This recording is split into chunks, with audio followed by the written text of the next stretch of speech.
Good evening. चलिए, जैसा मैंने आपसे कहा था कि हम अपना जीके का सेशन चालू करेंगे छत्तीसगढ़ का और नेशनल का। तो आज हम अपना नेशनल का जो आपका करंट अफेयर है उसके सेशन को स्टार्ट करते हैं।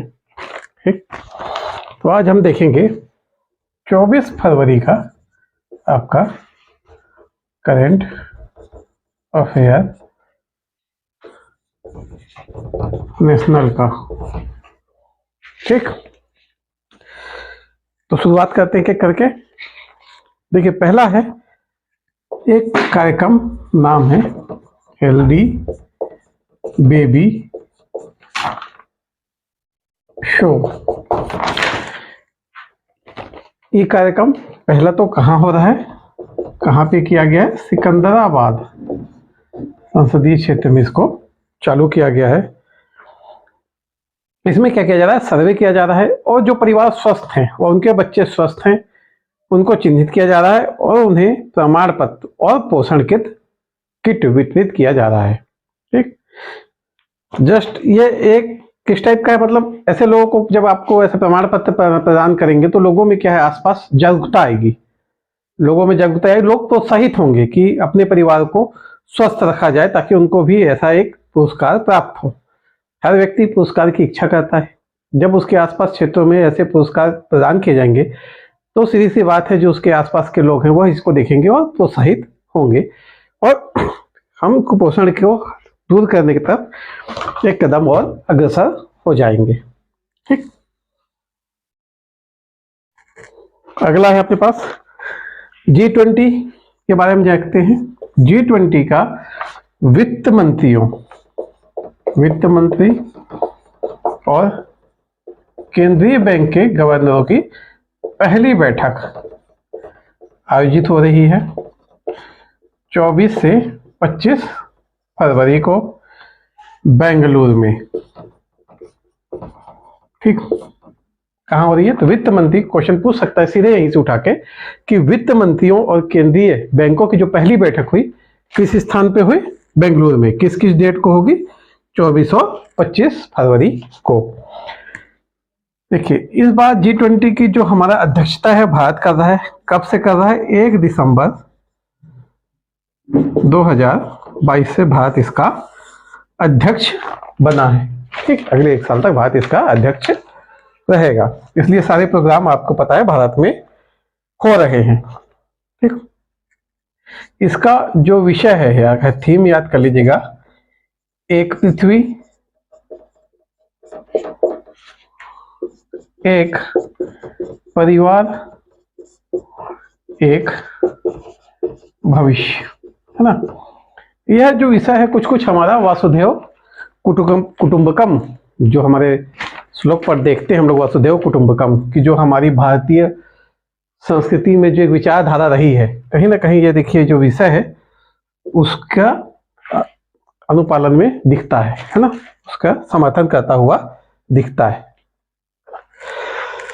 ये हुआ आपका G20 का। G20 कौन है? यूरोपीय यूनियन और विश्व के 19 और आपके जो बड़े देश हैं अर्थव्यवस्था में, उनको शामिल किया गया था G20 में।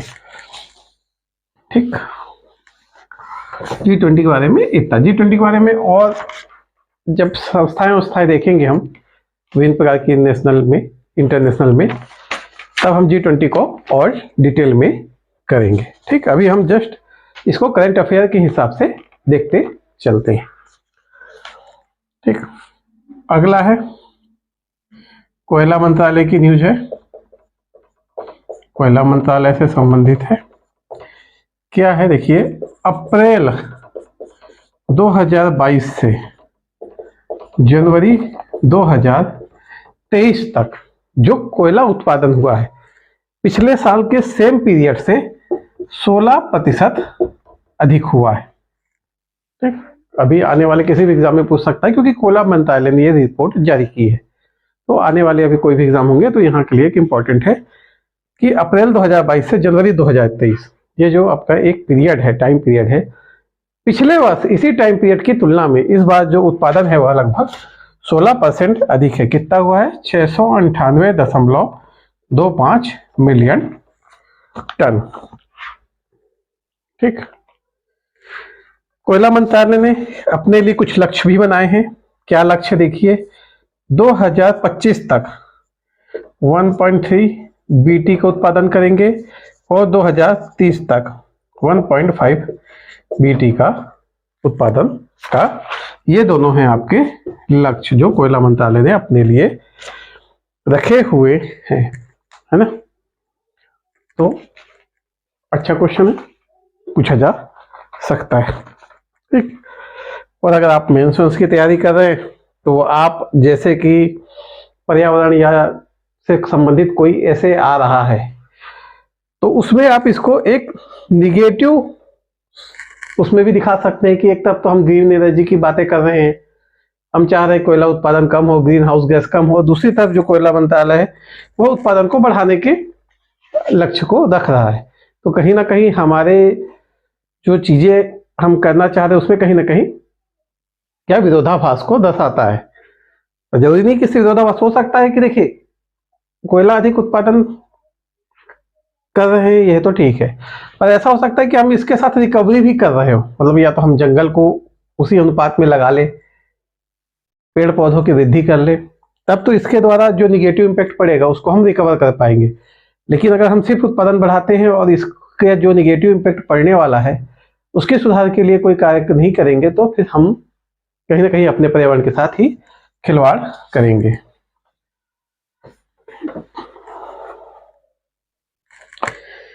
एक है आपका, ध्यान रखिएगा, MCA बाज यार्ड 75 का जलावतरण किया गया है। कहाँ किया गया है? गुटेन देवी यार्ड में किया गया है। किसने किया है? मेमर्स सेकान द्वारा। ठीक। यह MCA बाज यार्ड 70 क्या है? यह एक छोटा युद्धपोत है ना।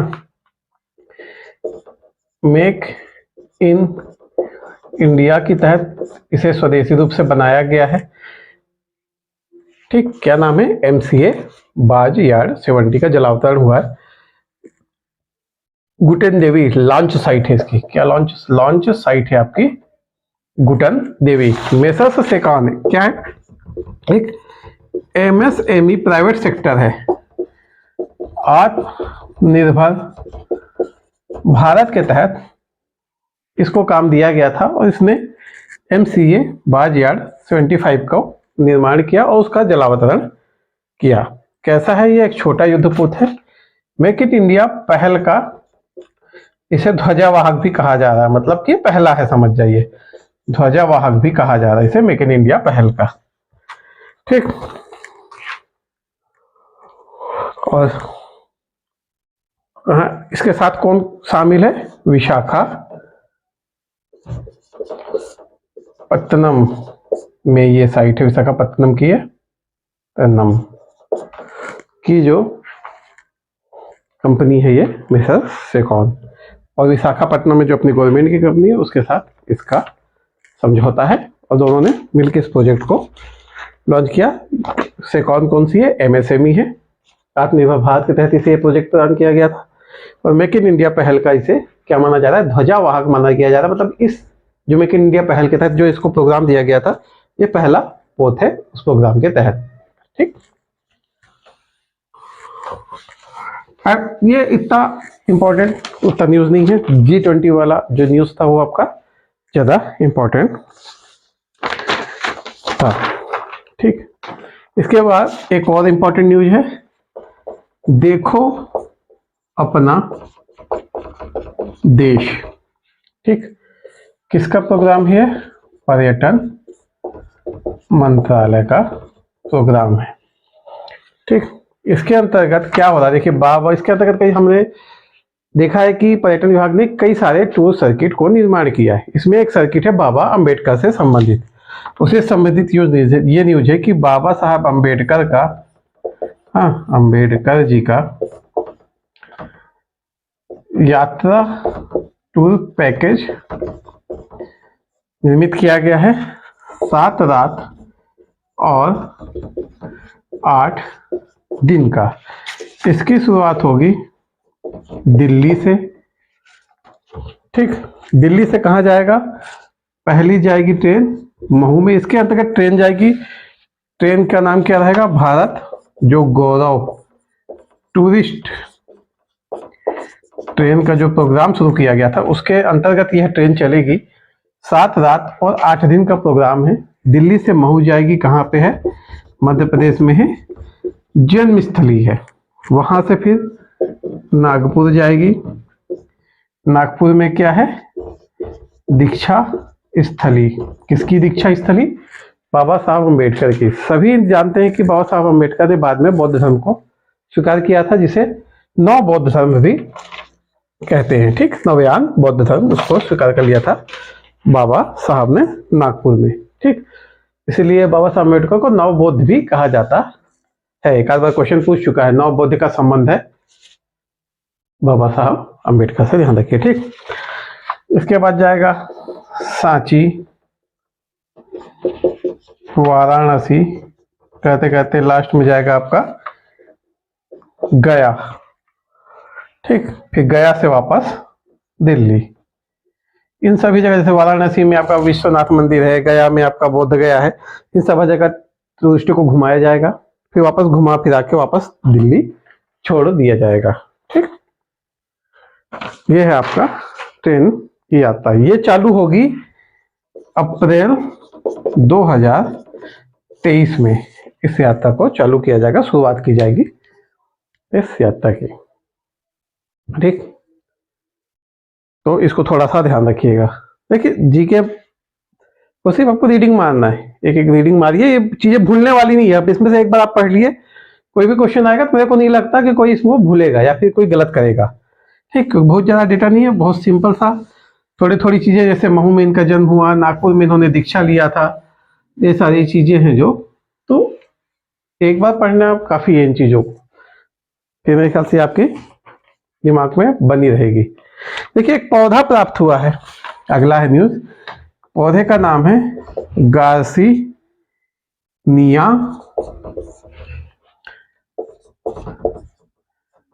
पेडुन कुलारा। ठीक, इसको असमिया में बोलते हैं बोर कथेरा। ठीक, इस पौधे के जो फल होते हैं उसको कच्चे फल को नहीं खाया जाता। ठीक, लेकिन पके हुए फल के जो गूदा है, ठीक, सूखे गूदे को, पके फल के सूखे गूदे को औषधि के रूप में प्रयोग किया जाता है। ठीक, असमिया है मतलब ये उसी तरह का पौधा होगा। ये कच्चे फल को नहीं खाया जाता, पके फल का जो सूखा गूदा है, ध्यान रखिएगा गूदा, ठीक, को औषधि के रूप में उपयोग किया जाता है। इस पे एक रिसर्च चल रही है और ऐसा खोज में अभी पूरी तरह प्रमाणित नहीं हुआ है, पर ऐसे साक्ष्य मिले हैं कि इससे हृदय रोग को कम किया जा सकता है।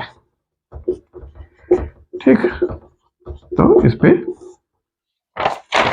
ध्यान दीजिएगा आपको।